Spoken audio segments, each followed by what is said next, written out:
امیر ریحانی اور نصیرالدین بے نقاب، سچ ہوا آشکار، صلاح الدین کی ذہانت نے کیا پردہ چاک۔ بورو قبیلے کے لباس میں ملک الجبال نے کرایا دمشق پر حملہ، الزام لگا عصمت خاتون پر، عصمت خاتون اپنے قبیلے میں بے خبر۔ السلام علیکم ورحمۃ اللہ وبرکاتہ۔ آج ہم حاضر ہیں سلطان صلاح الدین ایوبی کی زندگی پر مبنی سیریز کی 16 ایپیسوڈ کے ساتھ۔ لاسٹ ایپیسوڈ میں ہم نے دیکھا نور الدین نے مسلم امرا کو مدعو کیا، امیر ریحانی اور منصور نے سردار قتل کرا دیے، بورو قبیلے کی عصمت اپنے بھائی کی لاش لے جاتی ہے اور نور الدین کو دھمکی دیتی ہے، تمام قبائل کو جمع کر کے تم سے جنگ کروں گی اور انتقام لوں گی۔ امیر ریحانی اور نصیرالدین عصمت اور نور الدین کے درمیان جنگ کرانے کی منصوبہ بندی کرتے ہیں۔ ملک الجبال سے وہ ملنے جاتے ہیں۔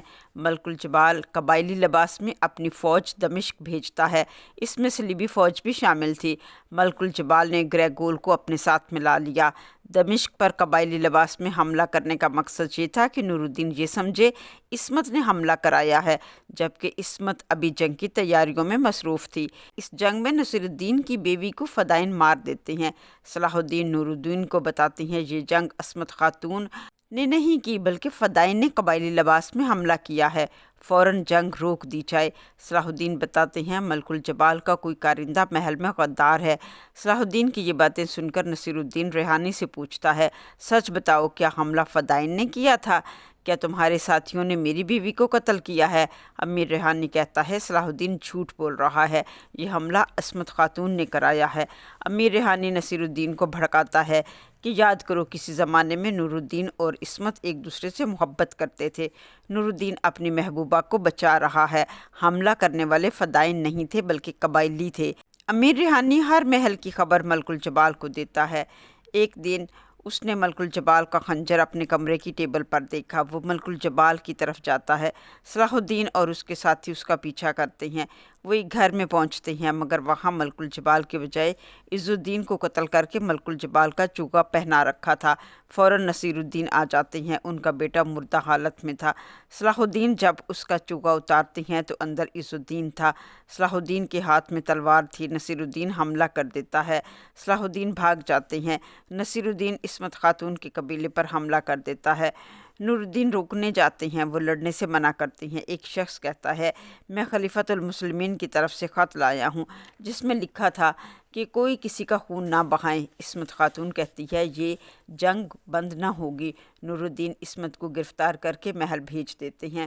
نور الدین خلیفۃ المسلمین کے اس قاصد کو اپنے ساتھ محل میں لے آتے ہیں۔ اس کا اصل نام حسن صبا تھا، یہ وہی اصل میں ملک الجبال تھا۔ وہ نصیرالدین کو محل میں آ کر ملتا ہے، اپنا اصلی چہرہ دکھاتا ہے اور اپنا منصوبہ بھی بتاتا ہے، نور الدین کی تباہی۔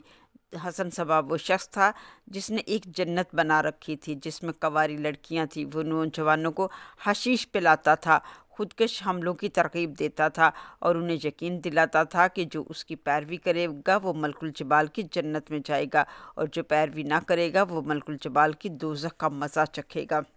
ریحانی کارا تگر سے ملتا ہے اور اسے کہتا ہے کہ تم مجھے صلاح الدین پکڑ کر دے دو، میں محل سے تمہاری بہن عصمت تمہیں دے دوں گا۔ کارا تگن کے آدمی صلاح الدین کو ڈھونڈ لیتے ہیں، صلاح الدین انہیں مار کر ان کا لباس پہن کر خود کارا تگن کے پاس آ جاتے ہیں اور بتاتے ہیں ریحانی غدار ہے، وہ فدائی ہے اور فدائین فوج نے ہی سرداروں کو قتل کیا ہے۔ مگر کارا تگن صلاح الدین کو کوٹری میں بند کر دیتا ہے اور ریحانی کو اطلاع دیتا ہے صلاح الدین کو لے جاؤ اور عصمت خاتون دے جاؤ، مگر وہ فدائی فوج کے ساتھ آ جاتا ہے۔ سریا صلاح الدین کو کوٹری سے آزاد کرا دیتی ہے۔ صلاح الدین بتاتے ہیں کہ تم فدائی ہو اور فساد کی جڑ ہو۔ صلاح الدین 2 فوجی قتل کر دیتے ہیں۔ امیر ریحانی کہتا ہے کہ تم اب ریاست کی فوج کو بھی قتل کرو گے۔ صلاح الدین کہتا ہے یہ ریاست کی فوج نہیں، یہ فدائی ہیں۔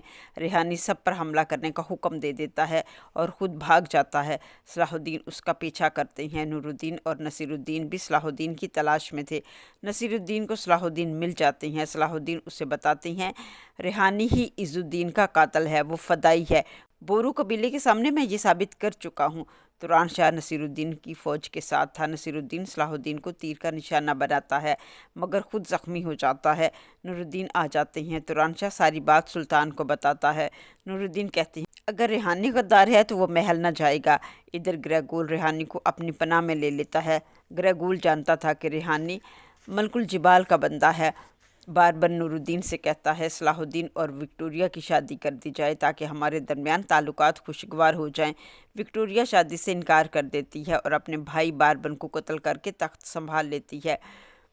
ادھر حسن بن صبا جو خلیفۃ المسلمین کا قاصد بن کر آیا تھا وہ بھی ریحانی کا ساتھ دیتا ہے۔ نور الدین کو اطلاع ملتی ہے کہ ریحانی گریگول کی پناہ میں ہے، اسے لینے خود جاتے ہیں۔ گریگول بتاتا ہے کہ اسے ملکہ وکٹوریہ لے گئی ہے۔ صوفیہ صلاح الدین کو بتاتی ہے ریحانی کو یروشلم لے گئے ہیں اور وکٹوریہ کا بھائی شہزادہ ملک کی فوج یروشلم آ رہی ہے، اس کو روکنے کے لیے صلیبی فوج روانہ ہو چکی ہے۔ ملک الجبال نصیر الدین سے ملتا ہے اور کہتا ہے تمہارے پاس جو راز ہے وہ تمہیں ہمیں بتانا ہوگا، ریحانی محفوظ ہاتھوں میں ہے۔ نصیر الدین کہتا ہے ریحانی کو نور الدین ڈھونڈ رہے ہیں، اگر وہ سلطان کے ہاتھ میں آ گیا تو سارا راز کھل جائے گا۔ ملک الجبال کہتا ہے ریحانی یروشلم میں ہے، تم نور الدین کو یروشلم جانے سے روکو، تم عصمت خاتون کے متعلق جال بچھاؤ، نور الدین اس میں الجھ جائے گا اور یروشلم نہ جائے گا، پھر تم ہمیں وہ راز بتانا اور ہم تمہیں سلطان بنا دیں گے۔ نصیر الدین محل آ کر عصمت خاتون کو نور الدین کے خلاف بھڑکاتا ہے، وہ پہرے دار خاتون کو زخمی کر کے بھاگ جاتی ہے، پھر نور الدین کو بتاتا ہے کہ عصمت خاتون بھاگ گئی ہے اور اس طرح نور الدین یروشلم جانے کے بجائے عصمت خاتون کے پیچھے جاتے ہیں اور ملک الجبال اور ریحانی کامیاب ہو جاتے ہیں۔ صلاح الدین اور وکٹوریہ کا بھائی ملک ایک ہی سرائے میں کھانا کھا رہی ہوتے ہیں۔ صلاح الدین سمجھ جاتے ہیں یہیں شہزادہ ملک ہے، ان پر صلیبی حملہ کرتے ہیں۔ صلاح الدین انہیں بچا لیتے ہیں۔ ملک پوچھتا ہے تم مسلمان ہو، تم نے ہمیں کیوں بچایا؟ صلاح الدین کہتے ہیں مذہب سے پہلے ہم انسان ہیں، آپ تعداد میں کم تھے اس لیے میں نے آپ کی مدد کی ہے۔ صلاح الدین ملک کی اسی فوج کے ساتھ صلیبیوں کے یونیفارم میں یروشلم داخل ہو جاتے ہیں۔ وکٹوریہ بھی چال چلتی ہے مگر صلاح الدین جان جاتے ہیں۔ صلاح الدین ریحانی تک پہنچ جاتی ہیں اور ریحانی کو جا کر بتاتے ہیں وکٹوریہ نے صلاح الدین کے ساتھ سمجھوتا کر لیا ہے اور ہم ملک الجبال کے فدائین ہیں۔ صلاح الدین تہہ خانے سے باہر آ جاتے ہیں اور صوفیہ کی مدد سے تابوت میں شہر سے باہر نکل آتے ہیں اور باہر آ کر اپنے چہرے سے نقاب ہٹا دیتے ہیں۔ ریحانی کو گرفتار کر لیتے ہیں، نور الدین عصمت کو پکڑ لاتے ہیں۔ صلاح الدین ریحانی کو پکڑ کر نور الدین کے پاس لے آتے ہیں۔ نور الدین امیر ریحانی سے کہتے ہیں اگر تم سچ بولو گے تو تمہاری سزا کم ہو جائے گی۔ امیر ریحانی کہتا ہے عز الدین کو میں نے قتل کیا ہے اور سرداروں کو بھی میں نے قتل کروایا ہے نور الدین کے کہنے پر۔ یہ بات سن کر نور الدین سخت غصے میں آ جاتے ہیں اور کہتے ہیں تم نے صرف ایک سچ بولا ہے اور وہ یہ کہ تم نے عز الدین کو قتل کیا ہے۔ نور الدین امیر ریحانی کو قتل کر دیتے ہیں۔ پھر وہ کہتے ہیں آج میں وہ راز بتانے جا رہا ہوں جس کے لیے میں مناسب وقت کا منتظر تھا، آج وہ وقت آ گیا ہے اور وہ راز ہے صلاح الدین میرا نہیں نجم الدین کا بیٹا ہے۔ پھر وہ سارا واقعہ بتاتے ہیں۔ صلاح الدین جھنجھناتے ہیں اور کہتے ہیں میں بے نام و نشان ہوں۔ وہ محل سے چلے جاتے ہیں۔ نصیر الدین اور نور الدین کی بیوی سخت ناراض ہوتے ہیں، شیر کو نجم الدین سے ناراض ہوتے ہیں۔ نور الدین صلاح الدین کو سمجھاتے ہیں اس جھوٹ کی وجہ کیا تھی؟ توران شاہ نجم الدین اور نور الدین پر بھڑکتا ہے اور کہتا ہے دمشق کی حاکمیت کے بدلے میں آپ نے میرا بھائی مجھ سے جدا کر دیا۔ نور الدین نصیر الدین کو جلاوطن کرنے کا حکم دیتے ہیں مگر وہ ماننے سے انکار کر دیتا ہے۔ نور الدین نصیر الدین پر ایک جاسوس مقرر کر دیتے ہیں تاکہ اس کی ہر حرکت سے مطلع کیا جائے۔ نصیر الدین ملک الجبال کے پاس چلا جاتا ہے۔ ملک الجبال نصیر الدین سے کہتا ہے فوج اکٹھی کرو اور اسکلان چلے جاؤ، اسکلانیوں سے میری بات ہو چکی ہے۔ نصیر الدین توران شاہ کو بھڑکاتا ہے اور اسے فوج اکٹھی کرنے کا حکم دیتا ہے اور وہ مان جاتا ہے۔ ملک الجبال وکٹوریہ اور گریگول کو جا ملتا ہے اور کہتا ہے نور الدین کے ساتھ مقابلے کی صرف ایک ہی صورت ہے اور وہ یہ کہ نصیر الدین کو اسکلان دے دو، میں انعام میں گبریال دوں گا، گبریال زندہ ہے اور میرے پاس ہے۔ نور الدین اسکلان پر حملے کی تیاری اور منصوبہ بندی کرتے ہیں۔ توران شاہ نصیر الدین کے ساتھ مل جاتا ہے، وہ صلاح الدین کو اپنے ساتھ ملانا چاہتا ہے مگر وہ انکار کر دیتے ہیں۔ ملک الجبال نور الدین کے محل سے تمام خزانہ لوٹ کر لے جاتا ہے، تمام قیمتی نوادرات لوٹ کر نصیر الدین کو دے دیتا ہے۔ نصیر الدین سلطان ہونے کا اعلان کر دیتا ہے، وہ صلاح الدین کی خبر کو آڑ بنا کر فوج کو نور الدین کے خلاف اکساتا ہے۔ صلاح الدین کے ساتھی اسے موٹیویٹ کرتے ہیں اور کہتے ہیں آپ شہزادے ہوں یا نہ ہوں آپ ہمارے رہبر ہیں، آپ کی زندگی کا ایک مشن ہے اور اپنے مشن کو پورا کیجیے۔ نصیر الدین خزانہ لے کر اسکلان جا رہا تھا تو بورو قبیلے کا کاراتگن راستہ روک لیتا ہے۔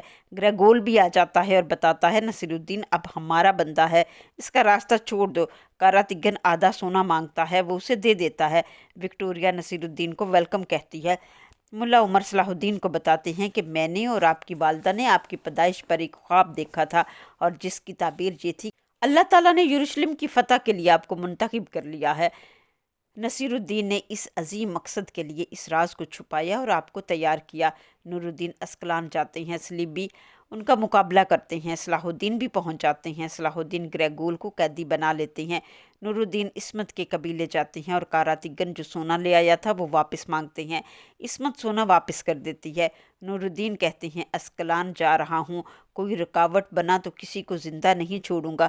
صلاح الدین وکٹوریہ سے ملنے جاتے ہیں اور اسے آفر کرتے ہیں کہ یا تو تم اسلام قبول کر لو یا پھر اسکلان کو خالی کر دو، ورنہ میں گریگول کو قتل کر دوں گا۔ ملک الجبال حسن بن صبا جو خلیفۃ المسلمین کے قاصد کی حیثیت سے نور الدین کے محل میں ان کے قریب رہتا تھا، ہر خبر لیتا ہے اور ہر معاملے میں ان کی غلط رہنمائی کرتا ہے۔ وہ یہ ظاہر کرتا ہے کہ وہ ملک الجبال کو ڈھونڈنے میں مصروف ہے۔ ملا عمر کہتے ہیں ضروری ہے علماء لوگوں میں دین کی تعلیم کو عام کرے۔ ملک الجبال غلط عقائد سے نوجوانوں کو اپنی فوج کا حصہ بنا رہا ہے۔ ملک الجبال اپنے نوجوانوں کے ذہنوں میں ڈالتا ہے جو میری بات مانتا ہے وہ جنت میں جائے گا، جو انکار کرے گا وہ دوزخی ہے۔ وہ اپنی فوج کو نور الدین کو مارنے کے لیے تیار کرتا ہے۔ کاراتگن وکٹوریہ سے کہتا ہے مجھے دمشق پر حملہ کرنے کے لیے فوج دو۔ وہ کہتی ہے تم گریگول کو آزاد کرا لاؤ، میں تمہیں فوج دے دوں گی۔ وہ صلاح الدین کے پاس آ جاتا ہے گریگول کو لینے کے لیے۔ وہ صلاح الدین کو قتل کرنے کی دھمکی دیتا ہے۔